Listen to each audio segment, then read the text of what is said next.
యవ్వన బిడ్డలు చాలామంది ఉన్నారు, పెద్దవాళ్ళు చాలామంది ఉన్నారు, భర్తలకి భార్యలకి దూరంగా ఉండేటువంటి వాళ్ళు చాలామంది ఉన్నారు, వెచ్చలవిడి జీవితానికి అవకాశం ఉన్న వాళ్ళు చాలామంది ఉన్నారు. డబ్బు భయంకరంగా వచ్చి పడే పరిస్థితులు మీకు ఉన్నాయి. జీవితాన్ని పాడు చేసుకుంటే మటాష్ అయిపోతారు మీరు, అంతే. దేవుడు ఊరుకుంటున్నాడు. దేవుని యొక్క కృపను, దేవుని యొక్క సమాధానాన్ని నువ్వు చులకంగా తీసుకుంటే నలిపి పడేస్తాడైనా, నలిపి పడేస్తాడు. అది జరగకముందే కళ్ళు తెరుచుకుంటే బాగుంటుంది. ఈ మాటలు మీ మంచి కోరి చెప్తున్నాను, ఈ మాటలు మీరు బాగుపడాలని చెప్తున్నారు, ఈ మాటలు మీరు రక్షింపబడాలని చెప్తున్నారు. మీ మీద ఉన్న కోపం కాదు, నా ఆవేశానికి, నా భారానికి ఒకటే ఒక కారణం, you should not be last. మీరు నాశనం అవ్వకూడదు. అందుకనే ఈ మాట చెప్తున్నాను. యేసు దగ్గర రావడానికి ఇష్టపడుతున్నారా? 4 కారణాలు చెప్పాను. ఇక చివరిది చూద్దాం. ఇక చివరికి ఆయన ఇంక గిద్యోను యుద్ధానికి వెళ్ళాలి. మనసులో ఎక్కడో చిన్న భయం ఉంది, మనసులో ఎక్కడో చిన్న తొందరపాటు ఉంది. దేవుడు నిజంగా పంపిస్తున్నాడా? ఈ 300 మంది 130,000 మందిని ఎదుర్కోగలుగుతారా? ఎక్కడో చిన్న భయం ఉంది. ఆ భయం ఉన్నప్పుడు అమాలేకుడు అంటే ఈ శత్రువు, వాడికి ఒకటి కల వచ్చింది. వాడికి కల వస్తే ఆ కళకి ఆ కళ ఏంటో ఇంకోటి చెప్తున్నాడు. అరే నా కళ వచ్చిందిరా అని. ఇంతకీ కళ ఏంటి చెప్పమంటారా? మన ఇండియన్ భాషలో చెప్తాను కళ, ఆ తర్వాత ఒరిజినల్గా ఏముంటుందో. మనకి ఎగ్జిబిషన్కి వెళ్తే ఒక పుల్లకి దూదిలాగా పెడతారు, తింటారు. దాన్ని మీరు ఏమంటారు నాకు తెలీదు, నేనైతే పీస్ మిఠాయి అంటాను. అంతేనా? కరెక్టేనా? రైట్. పీస్ మిఠాయి ఇచ్చుకొని కొడతాను నేను, చచ్చిపోతావు అంటే ఎలా ఉంటుంది? ఇప్పుడు మీకు అర్థమైందా? పీస్ మిఠాయితో కొడితే ఎవరికన్నా చచ్చిపోతారా? చెప్పండి నాకు. పీస్ మిఠాయితో కూడా చచ్చిపోతాను, పీస్ మిఠాయితో పడి చంపేతాను, ఎలా ఉంటుంది? పీస్ మిఠాయితో కొడతానంటరా, ఇంకా వేరేది ఏం దొరకలేదు నీకు? పీస్ మిఠాయి పాప్కార్న్తో కొట్టేస్తాను. పాప్కార్న్తో కొడతాను, మొహం బయలుపోతే. పాప్కార్న్తో ఎవరిని కొడితే మొహం బలుతుందా? మనోడికి వచ్చిన కళ అది. ఎవల రొట్టి, ఎవల ముద్ద అంటే ఏంటి తెలుసా? బార్లీ ముద్ద. బార్లీ ముద్ద ఎంత తేలిగ్గా ఉంటుంది తెలుసా, ఎంత చులకనగా ఉంటుంది తెలుసా? అది దొర్లుకుంటూ వచ్చిందంట, వచ్చింత పెద్ద టెంట్కి తగిలితే అది పడిపోయిందంట. దూదొచ్చి పుడితే పడిపోవడమేంట్రా అని అంటే పక్కనోడికి అర్థమైపోయింది. నాకు అర్థమైందిలే, అది ఊదే మన గిద్యోను. ఆ గాలికి ఎగిరిపోయేవాడే మన గిద్యోను, ఆ విలువ లేనోడే గిద్యోను. ఇశ్రాయేల్ దేశంలో అతి తక్కువ రేటు పలికే ఆహార పదార్థం ఏదైనా ఉన్నదంటే అది ఎవల రొట్టి, గోధుమ రొట్టి కాదు. గోధుమ రొట్టి కంటే చవక, పనికి మాలింది. దాంతో పోల్చాడు. ఆ కళ వస్తే ఆ కళకి భావం వాడికి ఆడే చెప్పేసుకుంటారే, ఈ కళకి భావం నాకు అర్థమైపోయింది, దేవుడు మన గిద్యోనికి అప్పగిచ్చేసాడు. ఆ మాట చెప్తే శత్రువు గుండెల్లో కలిగినటువంటి భయం గిద్యోనికి ఏం కలిగించింది? సంపూర్ణ నిశ్చయత. సంపూర్ణ నిశ్చయత. ఇది 5వ గుణం, కాన్ఫిడెన్స్. మొదటిది కామన్, సామాన్యుడు. రెండోది క్లెన్స్డ్, శుద్ధి చేయబడ్డవాడు. మూడోది కరేజియస్, శౌర్యం కలిగినవాడు. నాలుగోది కాషియస్, శ్రద్ధ జాగ్రత్తలు కలిగినవాడు. ఐదోది కాన్ఫిడెంట్, సంపూర్ణ నిశ్చయత కలిగినవాడు. గిద్యోనులో గొప్ప నిశ్చయత వచ్చింది, యుద్ధానికి వెళ్ళిపోవడానికి ఇష్టపడ్డాడు. చదువుదాం ఆ వచనాలు. 7వ అధ్యాయం 12వ వచనం. మిద్యానీలను అమాలేకులను తూర్పు వారును లెక్కకు మిడతల వలె ఆ మైదానంలో పరుండి ఉండిరి. వారి ఒంటెలు సముద్ర తీరమందున్న ఇసుక రేణువుల కంటే ఇసుక రేణువుల వలె లెక్కలేనివై ఉండెను. గిద్యోను వచ్చినప్పుడు ఒకడు తాను కనిన కలను తన చెలికానికి వివరించుచుండెను. ఎట్లనగా, నేను ఒక కలగంటిని, అదేమనగా ఎవల రొట్టె ఒకటి మిద్యానీల దండులోకి దొర్లి ఒక గుడారమునకు వచ్చి దాన్ని పడగొట్టి తలక్రింది చేసినప్పుడు ఆ గుడారము పడిపోయినని చెప్పాను. అందుకు వాని చెలికాడు, అది ఇశ్రాయేలీయుడైన యావాషు కుమారుడకు గిద్యోను ఖడ్గమే కానీ మరేమీ కాదు.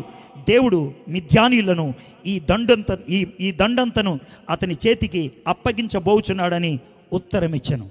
శత్రువుల గుండెల్లో భయము రేగింది. నేను ఒక చిన్న ప్రశ్న అడుగుతాను. మొదటి దానికి చాలా సులభంగా జవాబు చెప్తారు, రెండో దానికి కొంచెం భయపడతారు. మొదటిది, మీ అందరి పేర్లు దేవుడికి తెలుసా? మీ అందరి పేర్లు, ఎవరి పేరు అని దేవుడు మర్చిపోయాడా? ఎవరి గురించి అని దేవుడు మర్చిపోతాడా? అందరి పేర్లు దేవుడికి తెలుసు.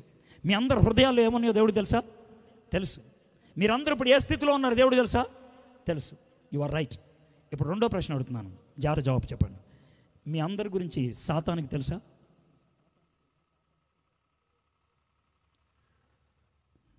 రెండు రకాలైన జవాబులు ఇస్తారు.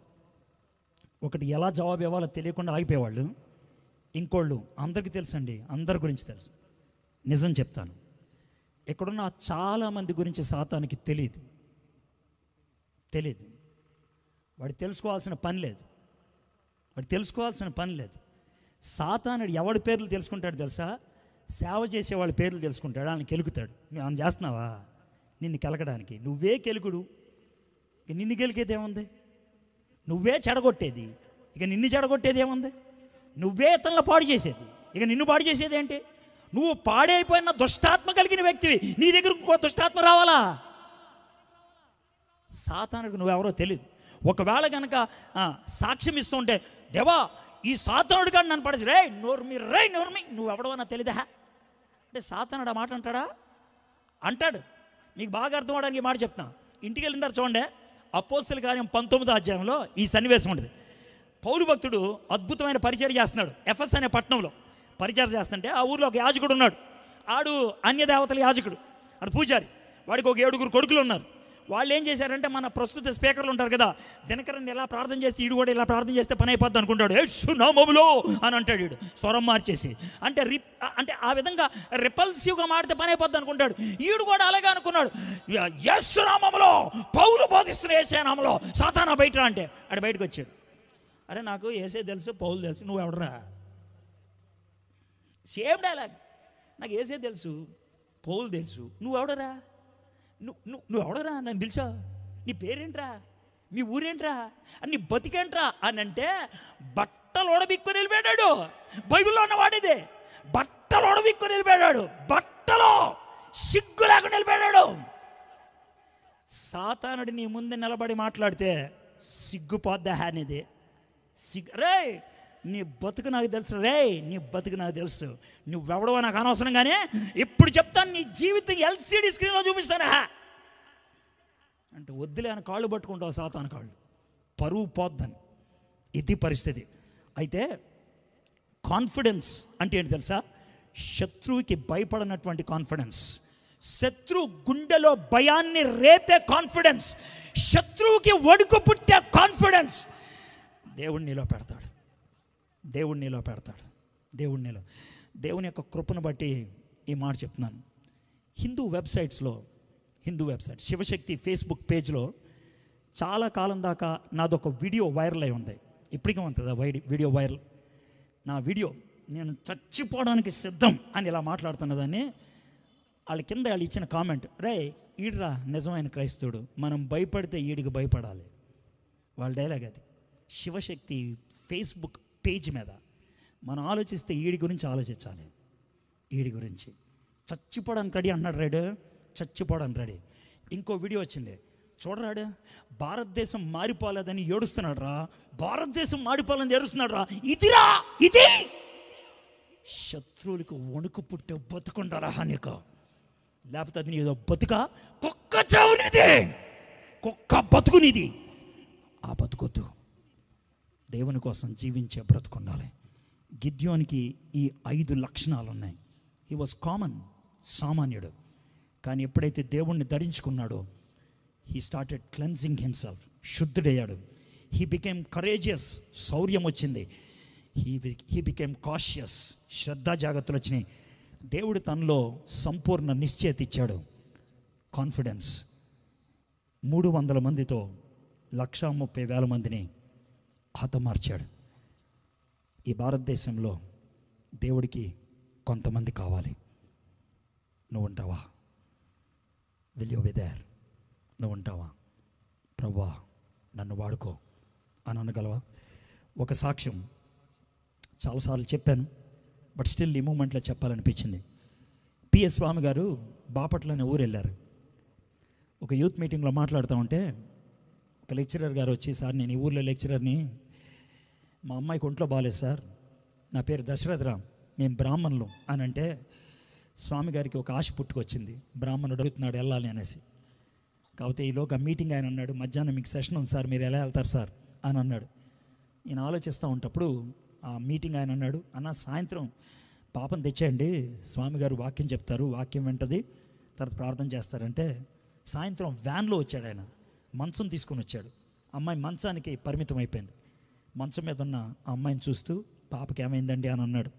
21 ఏళ్ళు ఉంటాయి, పొడుగ్గా ఉంది, మంచం మీద పడుకొని ఉంది. అంటే 1,000,000 మందిలో ఒకళ్ళకి వస్తుందండి జబ్బు, ఇక్కడ దాకా కింద ఏమీ పనిచేయవు, చేతులు ఉంటాయి, కాళ్ళు ఉంటాయి, నరాలు బలహీనంగా ఉంటే పనిచేయవండి అని. అప్పుడు ఆ అమ్మాయిని చూస్తూ ఉన్నాడు. ఇక్కడ దొంగ కొడుతుంది, మనమైతే చేత్తో కొట్టుకుంటాం, అమ్మాయి కొట్టుకోలేదు, చేతులు పనిచేయవు కదా, ఇలా ఇలా అనుకుంటా ఉంది. అప్పుడు అమ్మాయి ఇంకా చూసి అమ్మాయి పేరేంటో అని, వెంటనే అమ్మాయి అన్నదన్న నా పేరు శ్రీదేవి అని. ఓ ఈ అమ్మాయికి మాట్లాడుతూ వచ్చానమాట అని, చెల్లి ఏమని ప్రార్థన చేయమంటావు అని అడిగితే, అన్న 2 వారాల క్రితం కరుణామేడి సినిమా చూసా, మారు మనసు పొందాను, నాన్నగారిని బ్రతిమలాడితే ఓ బైబిల్ కొనుక్కొచ్చారు, ప్రతిరోజు కొన్ని వచనాలు చదువుతారన్నయ్య. అయితే మా బాధ ఏంటనంటే నాన్నగారికి కానీ నాకు కానీ బైబిల్ కొంచెం అర్థం కావట్లేదు, మేము ఉత్తరం రాస్తాం, జవాబు రాస్తారంటే దాని ఏముందమ్మా తప్పకుండా, ఇంకేమన్నా ప్రార్థన అవసరం ఉందంటే, అన్నయ్య నాన్నగారు బైబిల్ చదువుతున్నారంటే నా మీద ఉన్న పిచ్చి ప్రేమ, అంతేగాని ఆయన మారు మనసు పొందలేదు, నాన్నగారు మారు మనసు పొందేటట్లు ప్రార్థన చేయండి. చేస్తానమ్మా, ఇంకేమన్నా ఉందా అన్నయ్య? నాన్నగారు బైబిల్ చదువుతుంటే అప్పుడప్పుడు అమ్మ తమ్ముడు వచ్చి కూర్చొని చూస్తూ ఉంటారు, వింటూ ఉంటారు, వాళ్ళు మారు మనసు పొందలేదు, వాళ్ళు కూడా మారు మనసు పొందేటట్లు చేయండి. స్వామి గారికి అర్థం కాదు ఏంటంటే ఈ అమ్మాయి శరీరం అంతా పనిచేయింది, ఈ అమ్మాయి తన గురించి ఆలోచించట్లేదు, వీళ్ళందరి గురించి ఆలోచిస్తున్నాను అనుకొని వెళ్ళిపోయాడు. 2 సంవత్సరాల పాటు 8 నెలలు ప్రతి వారం 2-3 ఉత్తరాలు వస్తున్నాయి, జవాబులు రాస్తా ఉన్నాడు. ఉత్తరాలు ఆగిపోయినాయి, ఎందుకు ఆగిపోయినాయి తెలీదు. 2011లో మళ్ళీ వెళ్ళాడు మీటింగ్కి. వెళ్తే ఒక కుర్రోడు వచ్చి, అన్న శ్రీదేవి అంటే మిమ్మల్ని రమ్మంటుందనంటే, ఓ ఈ అమ్మాయి ఇంకా బతికే ఉందా అనుకొని వెళ్ళాడు. పెద్ద ఇల్లు, 3 అంతస్తులు, గేట్ తీసుకొని లోనికి వెళ్తే షెడ్ ఉంది బిల్డింగ్ బయట, షెడ్ కింద ఒక మంచం మీద ఒక చిన్న అమ్మాయి పడుకొని ఉంది.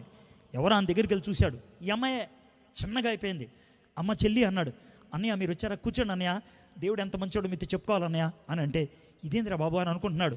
అన్నయ్య మన ప్రార్థన ఆలకించాడు అన్నయ్య, దేవుడు నాన్నగారు మారు మనసు పొందారు. అవునమ్మా, అయితే అన్నయ్య మారు మనసు పొందిన 2 వారాలకి నాన్నగారికి పక్షవాతం వచ్చింది.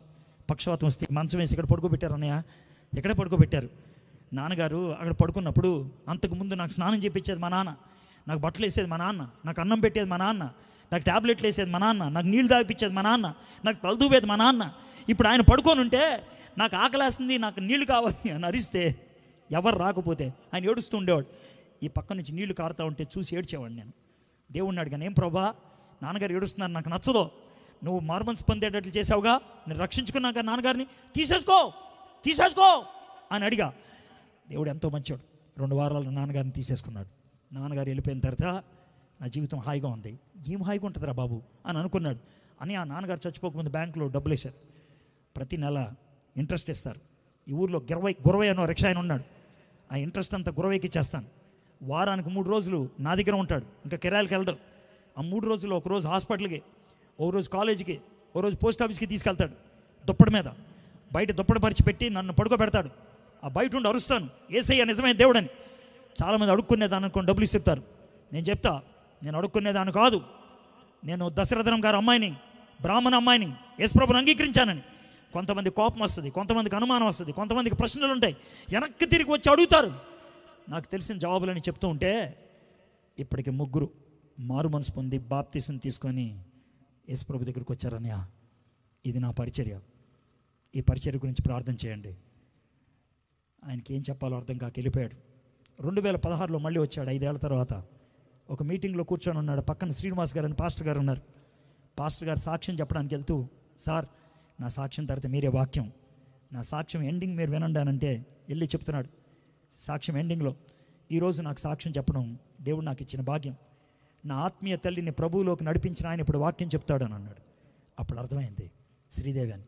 వచ్చి పక్కన కూర్చున్నప్పుడు, తమ్ముడు చెల్లి ఎలా ఉంది అని, అది తెలీదా? చెల్లి చనిపోయిందన్న. చెల్లి చనిపోయింది. చనిపోకముందు పరిచర్య బాగా చేసిందా? చాలా బాగా చేసిందన్న. తాను చనిపోయే లోపల ప్రభువుని ఎంతమందికి పరిచయం చేసిందో, ఎంతమంది ప్రభు దగ్గరకు వచ్చారో తెలిస్తే మీకు అర్థమవుతాన్న. ఎంతమంది అమ్మ? 800 మంది యేసు ప్రభుని సొంత రక్షకుడిగా అంగీకరించారు. 800 మంది. నేను ఎప్పుడో జరిగిన విషయం చెప్పట్లేదు, 2016లో ఎక్కడో జరిగిన విషయం చెప్పట్లేదు. గుంటూరు జిల్లాలో బాపట్లలో ఈమె రోడ్డు మీద పడిపోయి ఉండే అమ్మాయి, అడుక్కునే అమ్మాయి అనుకుంటారు, కానీ 800 మందిని ప్రభు దగ్గరికి నడిపించింది. ఈరోజు ఆమె బంగారు వీధుల్లో నడిస్తే అక్క అక్క అని పిలిచేవాళ్ళు 800 మంది ఉంటారు. నిన్నెవరైనా పిలుస్తారా? నీకు చేతులున్నాయి, కాళ్ళున్నాయి, అందం ఉంది, ఐశ్వర్యం ఉన్నది, హోదా ఉంది, డబ్బు ఉంది, కార్లు ఉన్నాయి, గ్యాడ్జెట్లు ఉన్నాయి, కంప్యూటర్లు ఉన్నాయి, ల్యాప్టాప్లు ఉన్నాయి, అన్నీ ఉన్నాయి. ఒకటి లేదు, సిగ్గు లేదు నీకు. సిగ్గు, పౌరుషం లేదు నీకు. యూ డోంట్ హ్యావ్ పౌరుషం లేదు. ఆ కుక్కలకి తేడా లేదు.